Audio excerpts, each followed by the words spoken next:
To like Carbide, if you just need to cut a shape out, Carbide Create works pretty good. If you have like an SVG file and you just need to cut a shape out, Carbide Create works pretty good because like that's how I did. Let me find it here. My channel, videos, search, quad copter. This guy. I wish this video did better. I made a little quadcopter here. This video's from like 2 years ago. It only has 8,000 views.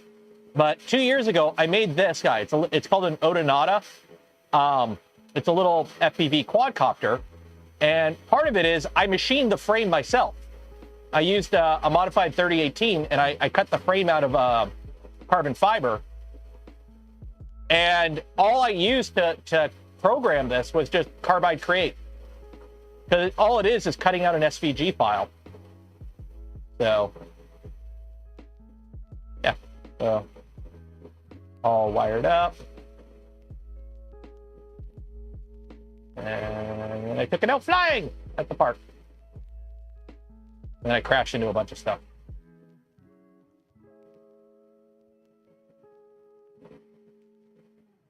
These little playgrounds are so fun to fly quads in, by the way. Like, go get like a little like 75 millimeter or something. Or like, this one is a 2-inch, I believe. An Odonata is like a 2-inch. And just bomb around. It's fun. So, yeah.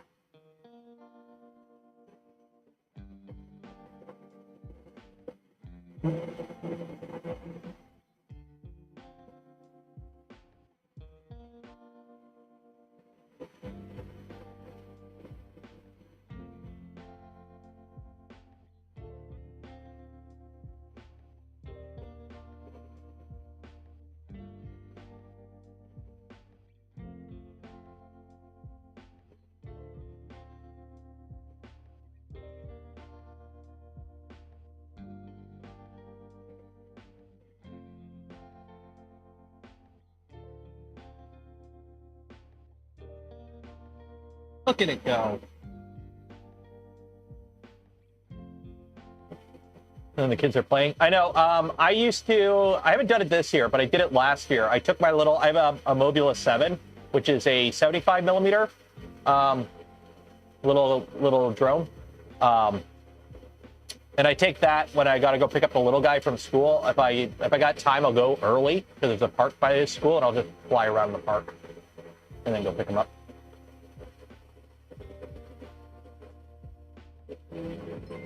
Millennium Machines, nice little machine. It ain't a Milo though.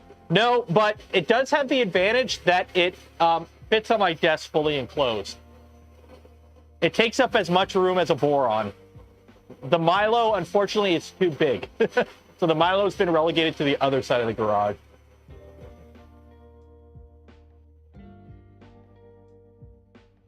Also, this spindle got no balls. This is a 200-watt spindle. The Milo is a much more capable machine if you have the room for it. Because that's honestly half the reason I didn't use the Milo that much is I don't have room right now to set it up with a proper enclosure. Because, like, I've used it. I've used it to carve a couple things out and machine a few things and put a few holes in things that I needed holes in that were made out of metal. But the problem is I don't have an enclosure for it. So I don't feel comfortable. Like, I don't want to sit there holding a vacuum because that's what I have to do when I use it. Is sit there, hold a vacuum to it. So.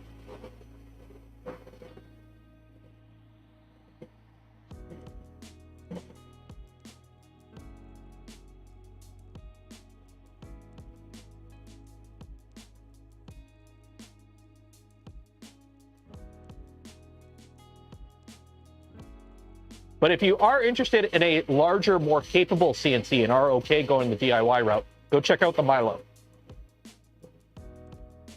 Was under the impression that this was a superior machine. Yes and no. And no and yes. This is definitely more of a desktop CNC. This has, you know, a pretty beefy X and Y, actually. But the spindle's only 200 watts. It only takes quarter inch or 1/8" shank bits. Like, this machine is a machine that can kind of do aluminum. If you're very good, if you know what you're doing, this is a machine that can do plastics and wood. And if you know what you're doing, maybe a little bit of aluminum. Whereas the Milo has no problem doing aluminum. And if you know what you're doing, you might be able to do steel. So they're definitely different machines and different end goals. The rat, I can't really say much about the rat rig mill. I don't have one.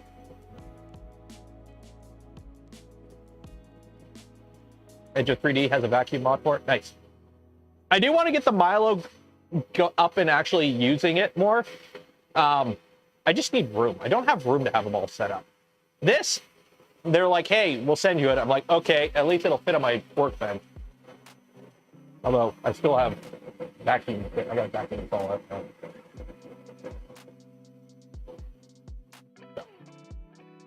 Yes, this has more quality of life features and is a more newbie-friendly machine, but a Milo is a more capable machine. Yeah, the vacuum's leaving a lot of chips because it's not really getting down low enough yet to make a seal. Yeah, the Milo is a much more capable machine than this. It's just, this is a easier to use machine. This is more turnkey. Also, you don't have to build this.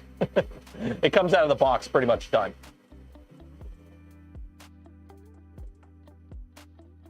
Although we are going to be machining aluminum with this in a later operation. If we get to it. Because I think, what do we got next? The display board. And then a touch switch. We have to machine out of aluminum plate. So we might get to it. It depends how long this takes. There's 6 minutes left. We'll see.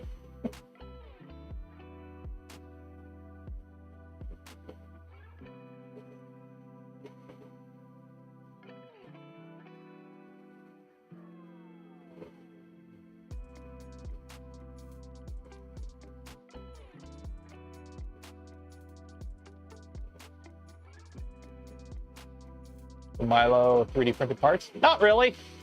The Milo has a lot of metal parts on it still. Like if you get the kit, it does have a lot of metal parts. And you can easily use the Milo to machine aluminum upgrades for it. So it's still a more capable machine. It's just, this is a lot more of a, this is more turnkey.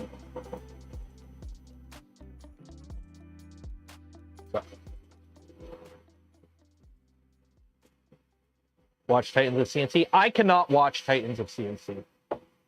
I cannot watch that channel at all. If you've ever worked in a tool shop, you know the type of you know the different types of CNC operators. There's like 3 different types of CNC operators. You either have weebs and nerds. You have dude bros who, you know, they're like 40 years old. When you go to like Boston Pizza or like the pub after work, they're still hitting on the waitress. You know, they're in their 40s. And they're all jacked and they peaked in high school. Or you just have like the completely quiet guy who doesn't talk to anyone and doesn't hang out with anyone. Titans of CNC is the second type. I worked with guys like that. I just don't get along with that personality. And because I worked with people like that for years, I can't stand that channel. I can't. I worked with people like that for years and it annoyed the hell out of me. Nothing against them personally. It's just, I can't watch the content without getting like annoyed.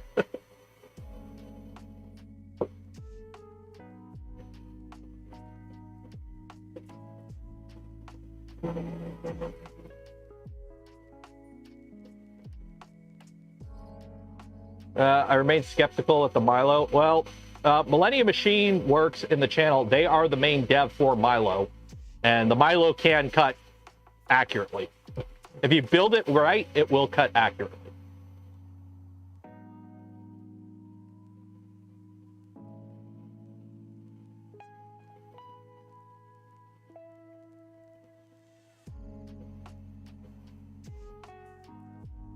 And you got to be careful with twisting. If you're seeing twisting with the frame, you got your speeds and feeds off. You got to have your speeds and feeds right. But there are some videos online of the Milo's hogging aluminum pretty good.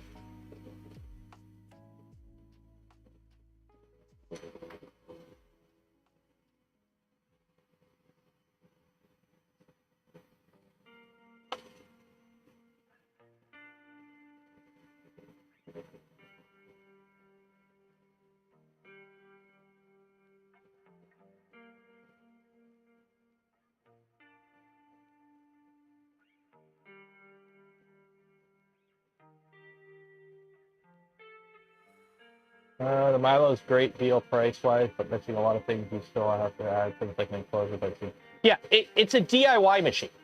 Like, it's a DIY machine. If you're going to DIY the machine, you're probably going to DIY the enclosure. Like, you can go cheap and just use like some OSB board and 2x4s and make an enclosure. You don't have to go all crazy and build an aluminum extrusion enclosure. It's one of those things, you build it the way you want. That's the advantage of going the DIY route. You have options to cut corners where you're okay cutting corners. You have options to go balls out where if you want to go balls out on certain options. This machine has the end stops and like the tool setter and whatnot that it comes with. Well, with a Milo, I could slap a Reddish saw on that thing if I wanted to. I could run any controller firmware on there if I want to. I can put a different spindle on it if I want to. This, you get what you get. So there's pros and cons of going down both options. Yeah, this machine is like $5 grand. With the machine and everything they sent with the machine is like $5 grand. There's like 20 grand on this desk right now. Are we done? Nope. What's it asking for? Tool 2. Tool 2 is the V-bit. Okay, I guess we're putting a V-bit in.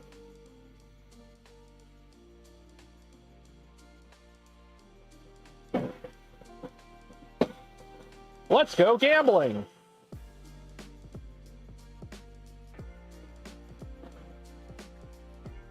Big money. Actually, oh, no. Okay.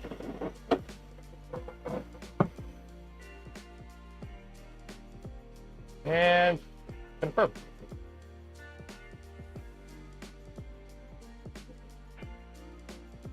Is there shorts? Link. Just throw something in the Discord. I'll show it off on screen. Just link it in the Discord, and I'll show it off on screen.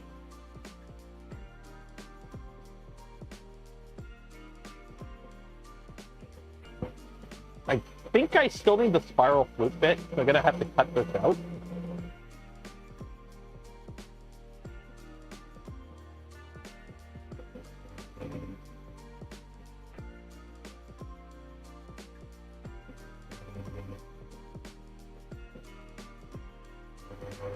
What channel?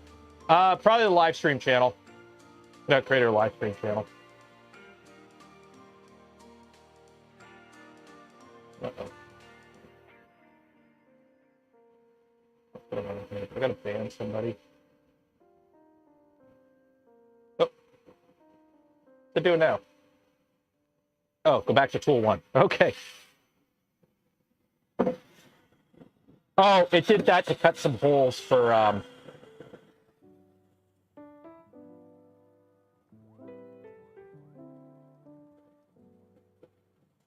I will say the quick release for doing the tool changes is really nice. So now we have the one flute end mill back in. Yeah, the bit changing is really nice, I will say. The let's go gambling method works really nice.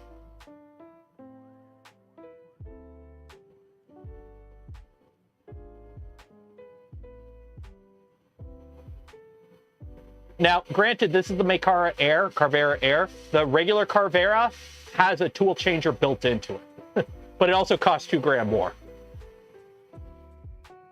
So if you're okay with the one-arm Bandit, I think the other big difference between this one and the regular Carvera, the regular Carvera has servos, whereas this has steppers.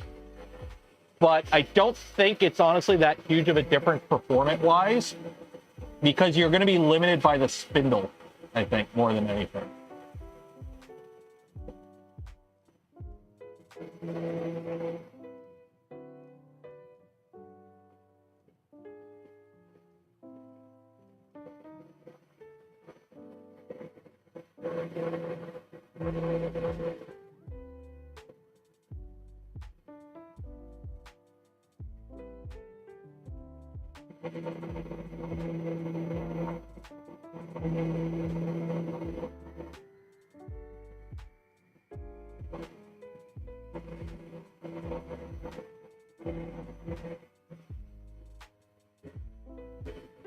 Some steel cuts. Okay, so here we'll do a little detour. So for those wondering what the Milo can do for comparison, so this is the Millennium Machines Milo, which somebody made a tool changer for, it looks like.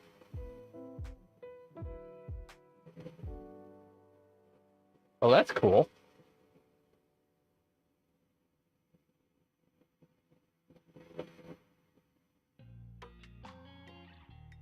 Seriously, have a tool changer in that.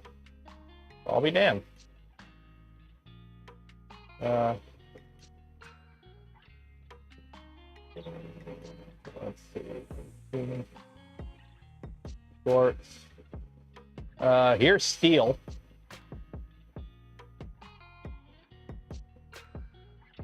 The spice rack, nice.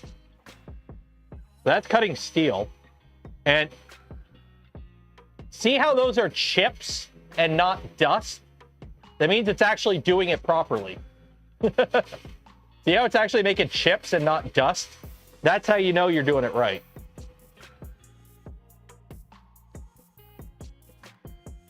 Because if you're making dust, that ain't right.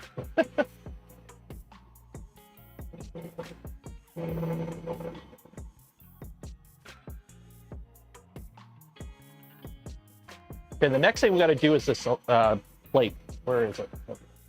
This is the next guy. We might get everything machined on this today.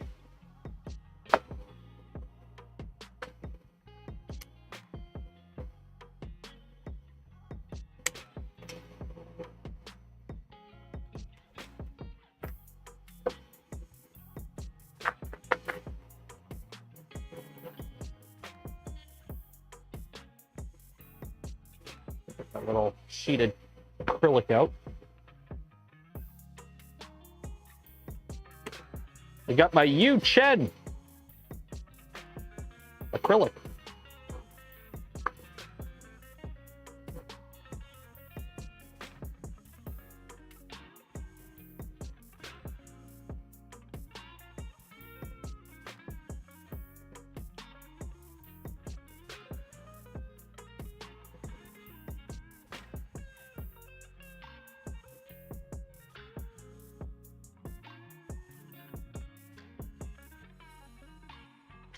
Yep.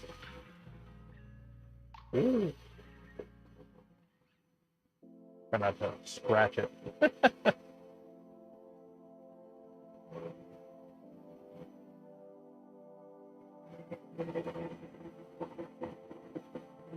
So it's an acrylic plate after this, and then after the acrylic plate, it's actually aluminum.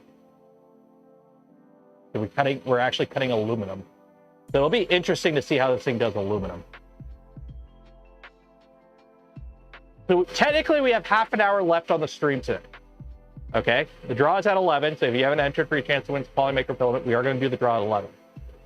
Do you guys want to power through and finish all the machining for this tonight, or do you want to save it for next Saturday? I'm asking you guys now. You want to pause it at 11, and then we'll do this plate, the aluminum, and then the assembly next week?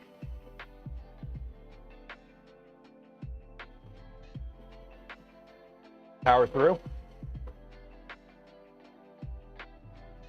Pause at 11, save it. A lot of people are going to be going to bed. I think we'll call it at 11. We'll let this part finish.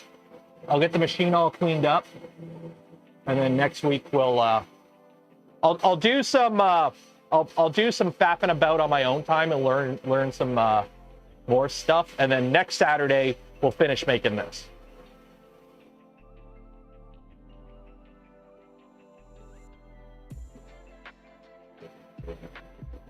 And then what I will do is I actually will sign up for the affiliate program for this. So if you do want to buy one of these machines, I'll have an affiliate link below in the future. When it is an affiliate link, it'll say affiliate next to it. I'll update it. Also, I probably should stop because I don't think they can hear the vacuum inside the house, but I don't want to be making a really loud noise at like 2 in the morning with cutting aluminum.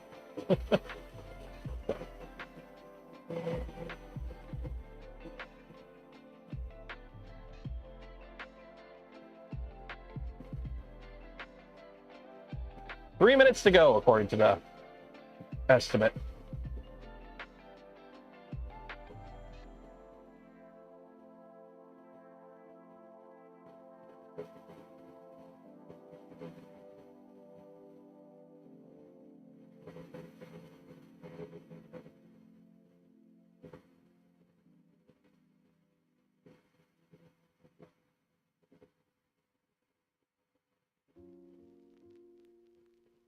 It's ABS. It's just a sheet of ABS.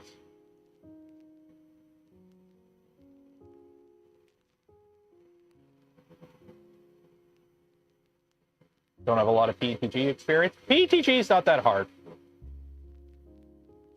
Am I going to Rocky Murph? Probably not. I probably won't be going to Murph. Unless a company wants to sponsor me in the next little bit, I probably won't be going. I'll be honest. There's always a chance I may go, but I doubt it.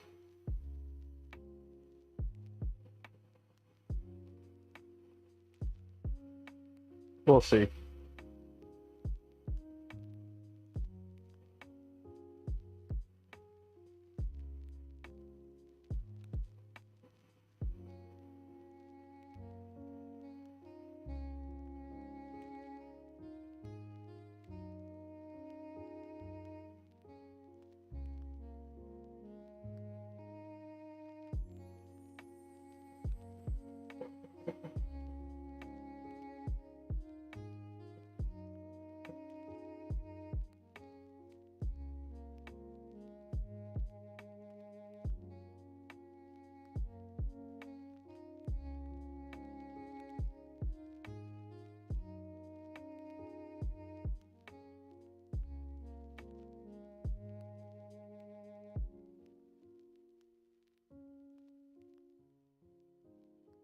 Oh, are we done?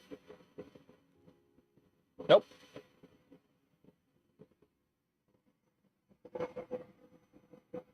Is it doing like a chamfer pass or something?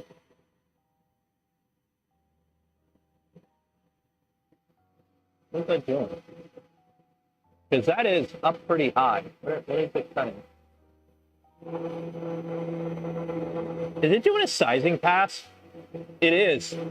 It's doing a finishing pass. Huh. Yeah, it's actually doing a finishing pass. That's cool. On the outside. What a finishing pass is with CNC, a common way of machining is you machine everything slightly oversized and you leave like a couple thou of stock, and then you go in at the end and you like do one final pass. That way, if you're doing like, say you're cutting with a 3mm cutter and you're cutting like 1 millimeter in every pass. Well, your bit might deflect a bit. So you may be thinking you're cutting 0.5 millimeter in, but you're really cutting like 0.49 millimeter in. Okay? So what you do is you basically leave a little bit of stock and then you just do that one final pass where you're basically just tickling it. But you get rid of like, you just make sure it's sized right, essentially. So you can also do it to make sure like the outer finish is really clean. And that's what it's doing here. You're doing like a final outer pass here. just to like clean everything up, it looks like.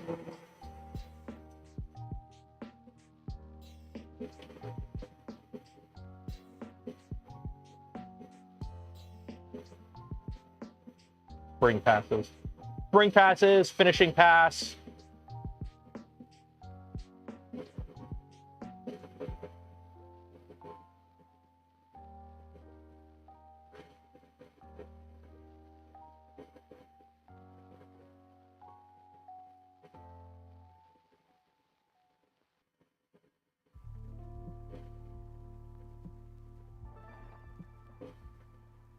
And then for those wondering, Tuesday we'll be going back to working on the Venture XL. There'll be a video on the channel tomorrow as well. You should get it early in the morning if you're a channel member or Patreon supporter. Everyone else will get it around noon.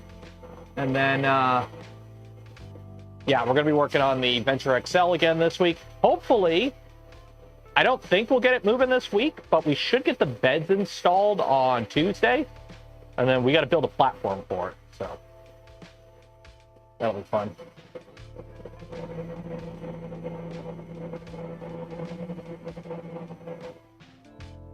Okay. Nice PCB. Wondering how the PCB turned out. Like this. There's the PCB. So. That's actually not bad. Obviously, I'm going to have to solder everything in.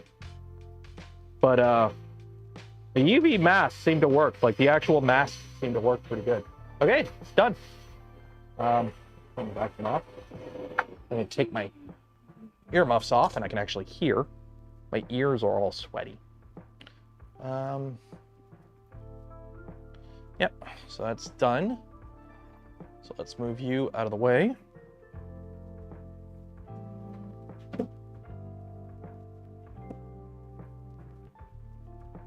And now we can start undoing the clamps.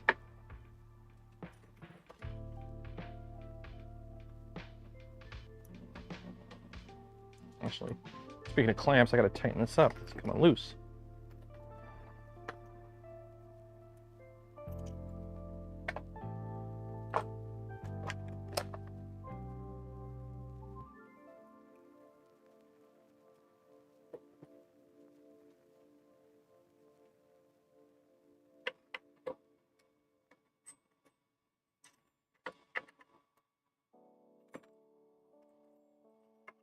What I might machine out of the rest of this is some step blocks, actually.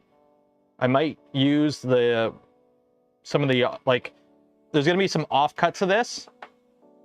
And I might machine some step blocks. Because, let's see, can I show this on camera here, actually? So, see this block here? So, in a perfect world, the way they have it clamped down is they just have it like this. They just have it toenail clamped like this. You don't want to really clamp it like that, okay? It's not really optimal to have this like just kind of hanging over the edge and then just have like a screw coming in like this.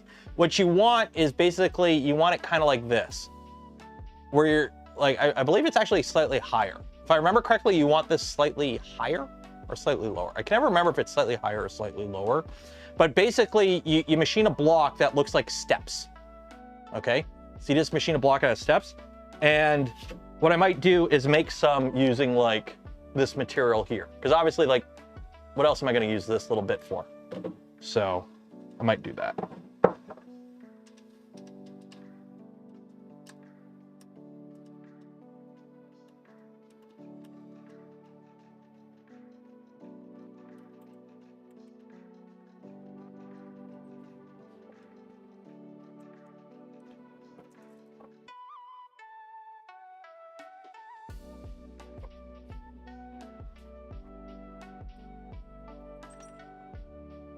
Put the clamps away. Always put your clamps away.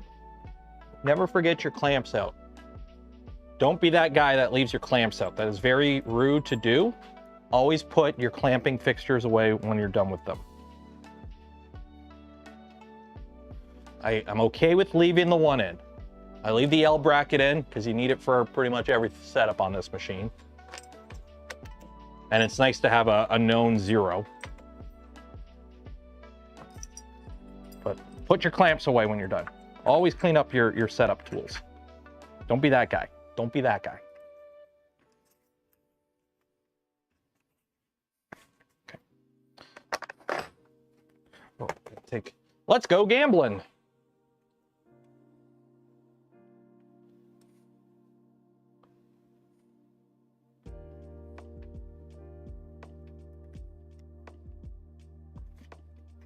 I do like this little case they give you. This nice little case that comes with like the main bits you're gonna use, all your setup stuff. Screwdriver in here. It's pretty nice.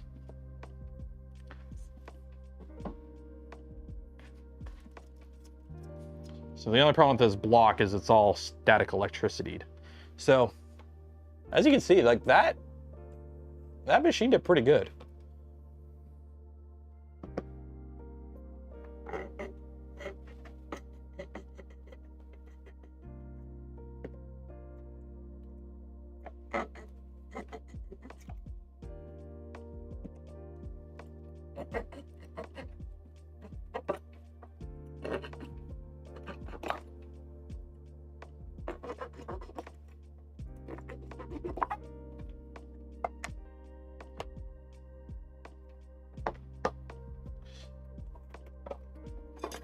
Bastard.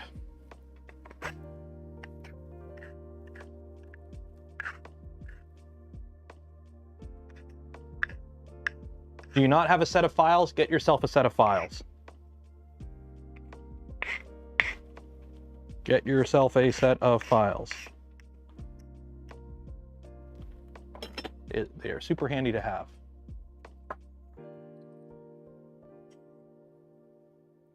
And then a little chamfering bit to knock that edge off.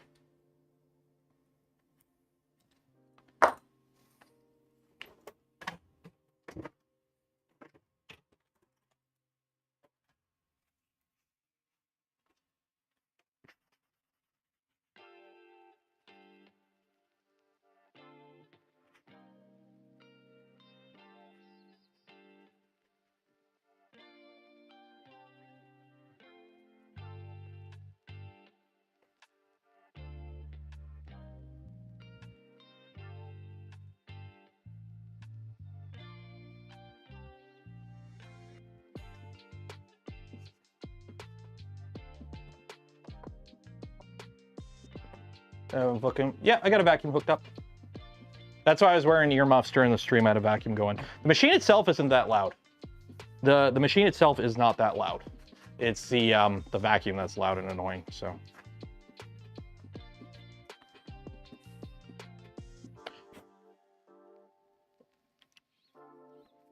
There we go. So that is the base we just machined out of ABS.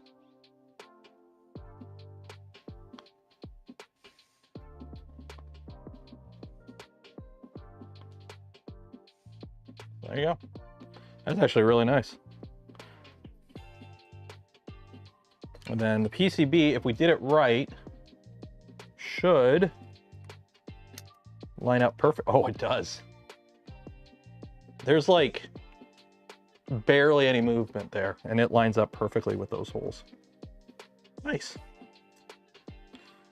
Very nice.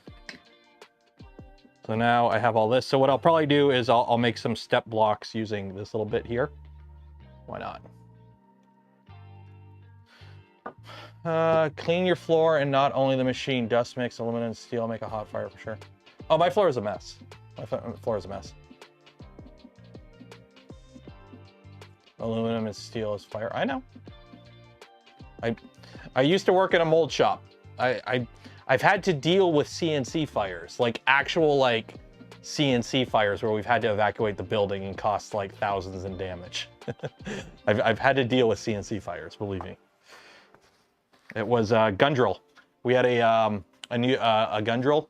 I can't remember what brand it was, but the gun drilling oil that they used, actually twice they had a bit explode and start grinding, which got hot enough to ignite the oil and actually caused fires in the machine.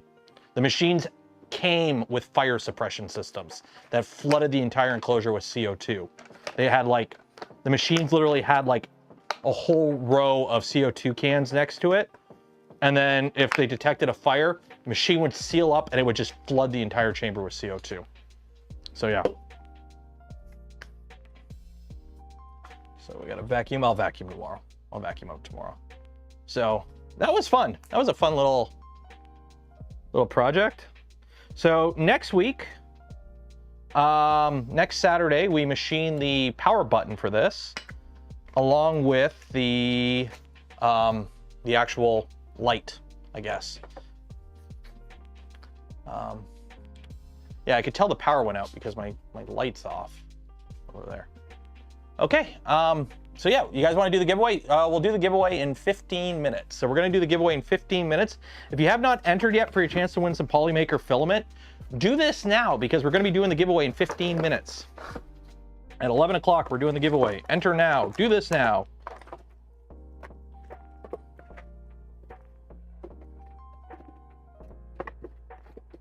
Do this now, please and thank you.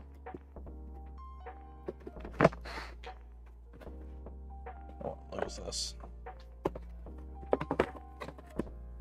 So you go in here, then you go there, you go there, you can go there.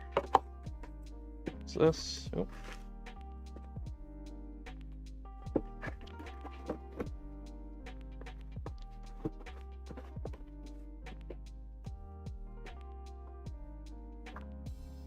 There we go. I keep forgetting we have a laser. I also have a fourth axis. Oh, the fourth axis over there. Yeah, this comes with a laser too. But it's like a little itty bitty laser for like engraving. So I don't know if we'll end up testing it or using it, but. I'm gonna take that out. Yep, that's off. Okay. Cool. Need filament? Well, we're going to be doing the filament giveaway in 15 minutes. So enter for your chance. Do this now. And while that's doing that, let's do this. So I need the diffuser. Download. And then what is this? Hose end? I'm going to need this too, I'm assuming. Because this, how does this snap into there? Oh, so I need that adapter. Okay. So I'm going to need this adapter.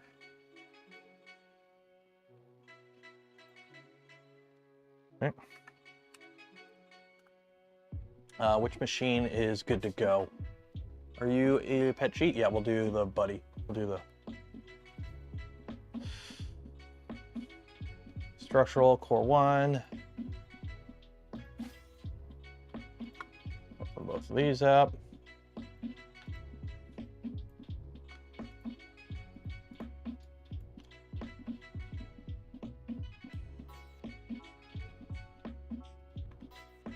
How are you supposed to print that? I mean, it doesn't really matter. That'll work. Put a brim on, because what?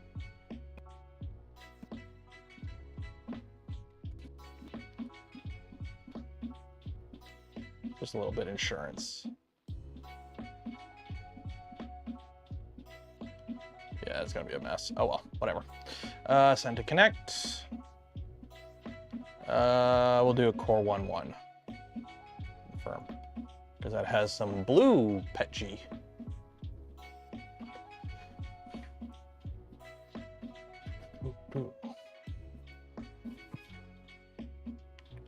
Handheld laser that can remove.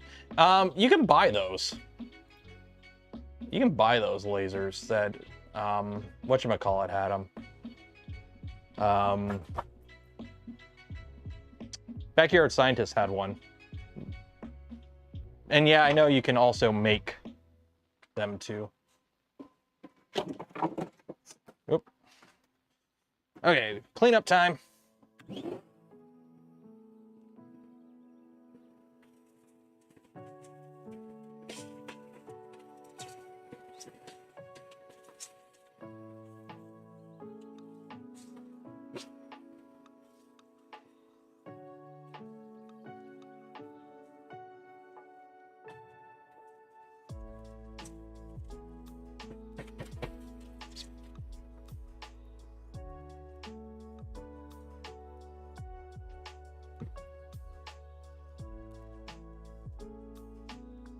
There we go.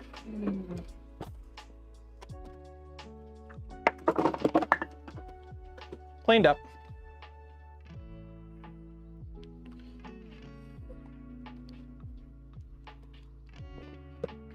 Is laser cutting trees seen on a video? I mean, you can burn a tree with a laser, but in terms of like actually cutting down a tree, no, it's you don't do that. That's not how you cut down trees. The amount of power you would need to actually cut down a tree of any sizable size is way more power than you would need to run like a chainsaw. So it doesn't scale.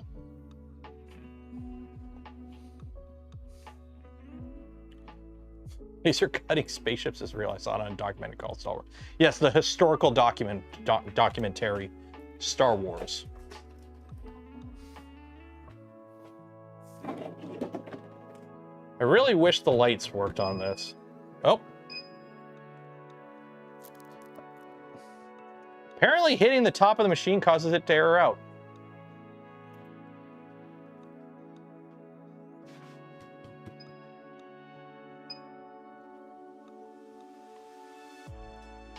Is that a crash detection thing? Is that crash detection? Because it's doing the same thing as if you hit the E-stop. Like, it gives you the machine halted, emergency stop when pressed. Okay, so then what happens if I just... Machine is halted, halt manually. Is it supposed to do that?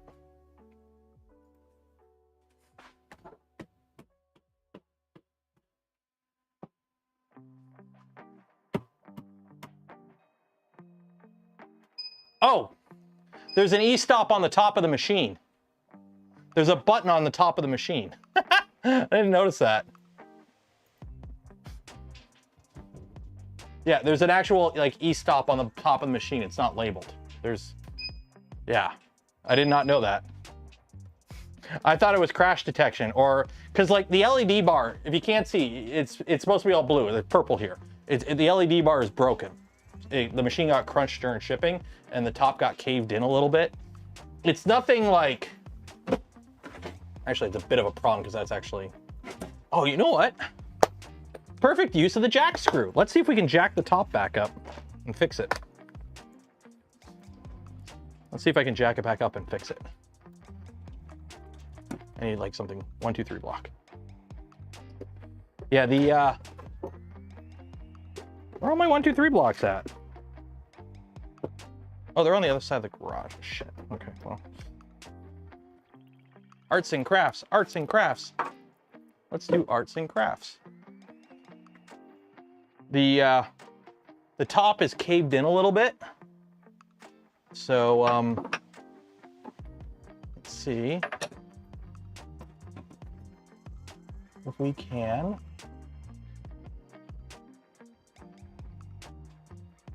Get back up.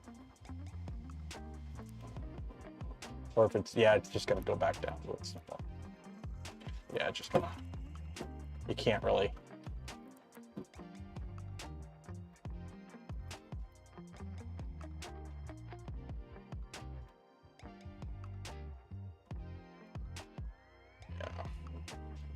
Yeah, it's just gonna go back to its normal size. Oh well. Yeah, the top got caved in a little bit during shipping.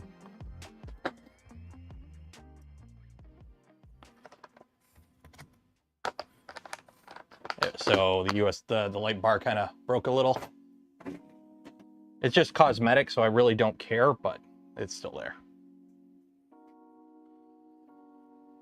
Here to win the autograph hat. Autographed? I didn't say anything about the hat being autographed.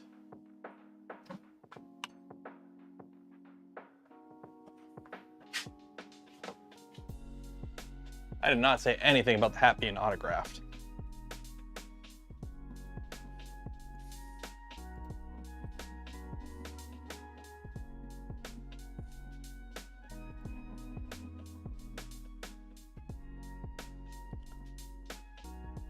Thermite weld. Thermite weld's cool.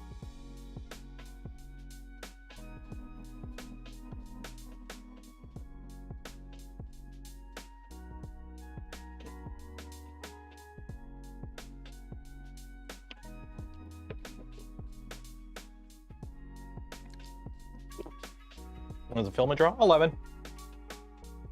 So you got like 5 minutes to enter, and then we're gonna do the giveaway.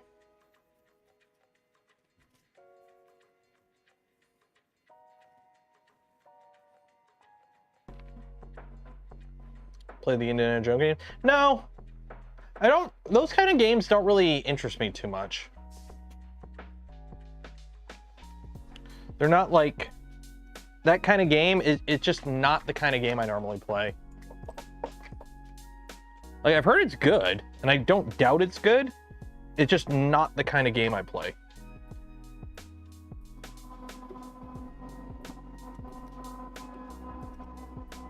Okay, what I got? I'm trying to see, because I got 2 USB ports. One of them's data. What's the other one? Data. Can I plug this in USB to USB? Let's see. If I can plug this in USB-C to USB-C. Do I have a C to C cable? Do I have a USB-C to C cable somewhere? I want to be able to run the controller using, no, that's A to C. I need a C to C. I should have a C to C somewhere. Where are you? Oh, geez, you're not USB. C to C. Oh yeah, we still got to build this one day. Somehow I got my hands on the bamboo mouse kit. Oh, come on, I've got to have a USB C to C somewhere. A to C. A to C. I gotta have C to C somewhere. Gotta be C to C somewhere. I steal one from one of my other machines. I can steal one out of a 3D printer. I know I can do that. Your A to C. All of my USB cables are A to C. I don't have any C to C USB cables. I mean, I do have them, but they're not out here. They're in the house. Yeah, they're all. Actually, where are you? Where are you? Where are you? Oh, you're C, but you're not the right C. You're A to C. Oh, they're all A to C. I need C to C. Okay, whatever. I'll look for C to C tomorrow. If I can plug this in C to C, then I can save. I can actually use the screen, because the problem is I can't use the screen because I have this tablet set up to talk to this over Wi-Fi.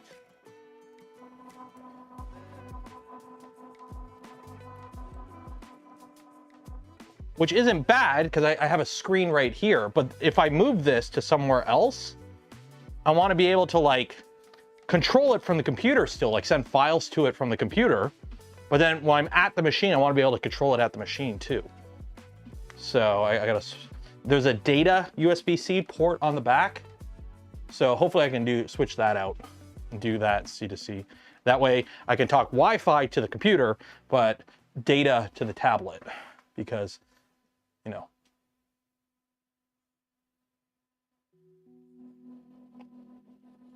So. Yeah, because it won't connect to Wi-Fi if this is talking to it to Wi-Fi.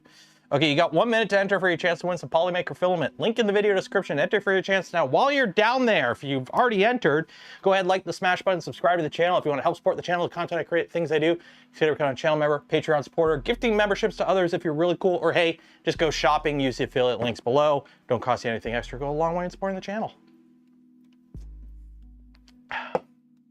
Yeah, this is A to C. All my cables are, I could have sworn I had a C to C out here somewhere. Could have sworn I got a bunch inside. They're just inside. You know what? I probably got like 20 on the floor if I looked. Just steal one out of a printer or something. You missed the stream, Rebecca. Well, like the smash button, subscribe, become a channel member if you're cool, and that'll make up for it. Okay, let's do this giveaway. Let's do this giveaway. Close you, close you, close you.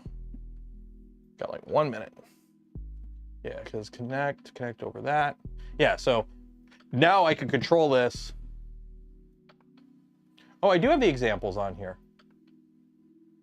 Oh, I do have the examples on here. So LED.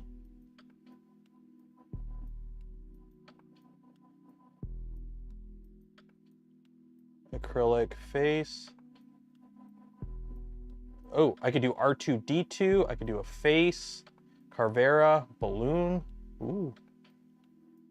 Let's do Spider-Man. Select.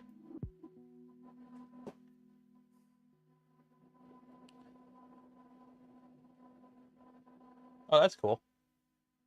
Like this is, by the way, this tablet that I actually have like the G code on it and whatnot is, this is a 2017 Samsung Tab A, and it runs the Carvera app. Good enough. Okay, let's do this giveaway. Let's do this giveaway. Published. No more responses. Accept. Link to sheet. Create. Let's see all our winners. Copy. Control A. Delete. Control V. File. Save. And also, don't forget, tomorrow, for those in North America, tomorrow's Father's Day. So, you know, statistically, my audience is a complete sausage fest. Like 96% of you are dudes.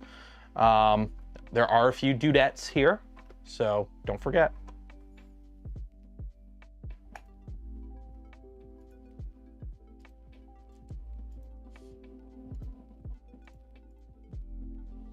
Something is, oh, it's the stupid printers. I'm hearing a beep, and it's the printer. Right, who do we got? 228 people. 228, random, bots, 228, play.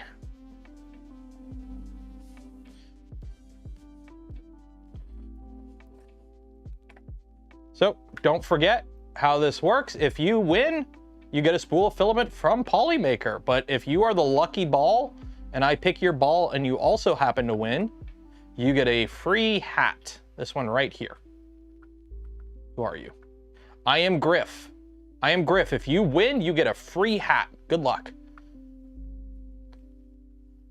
Exclamation mark zoom zoom.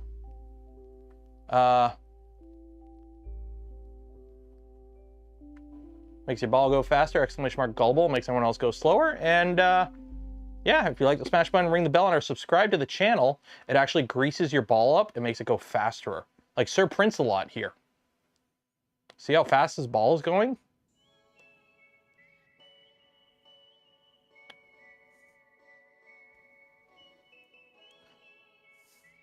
Oop, Flying Phil's in the lead. He spelt flying wrong. Or is Phil spelt wrong? I don't know, actually. Oh, oh, oh. Who's got momentum on their side? Nobody, apparently. IDDQD. I don't think IDDQD will work on this one. Maybe my cousin Vinny will. Oh, Sir Prince-A-Lot is in the lead.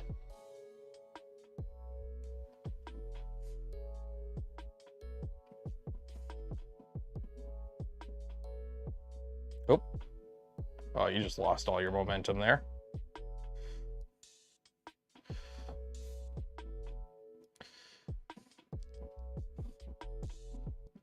Was it up, down, left, right, B, A, start? Still Sir Prince-A-Lot holding on to the lead. Lost a lot of momentum there, but Flying Phil also did. Ooh, Marcus. Marcus is in the lead.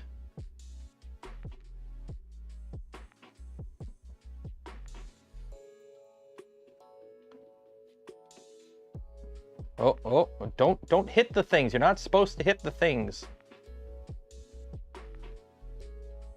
Ooh, that was a snipe there. Oh, not the only one though. Oh, oh, oh, Flying Phil. Oh. Sir Prince-A-Lot bipped it. Oh, oh, oh, oh, oh, oh, oh, oh, God, what's going on? Oh my God. Oh, subnormal nebula. A little bit of a mess at the end there, but subnormal nebula with the win. So congratulations, subnormal nebula. Pull you up here. Control F, subnormal. There you are. That's your favorite ice cream flavor? Okay. Okay, so we're gonna call it there. So again, shout out to Makera for providing the Carvera. If you are interested in getting one, I do have a link in the description. It's not an affiliate link, but I will be switching out to an affiliate link in the future. So if you do want to buy one and support the channel, hold off a couple days.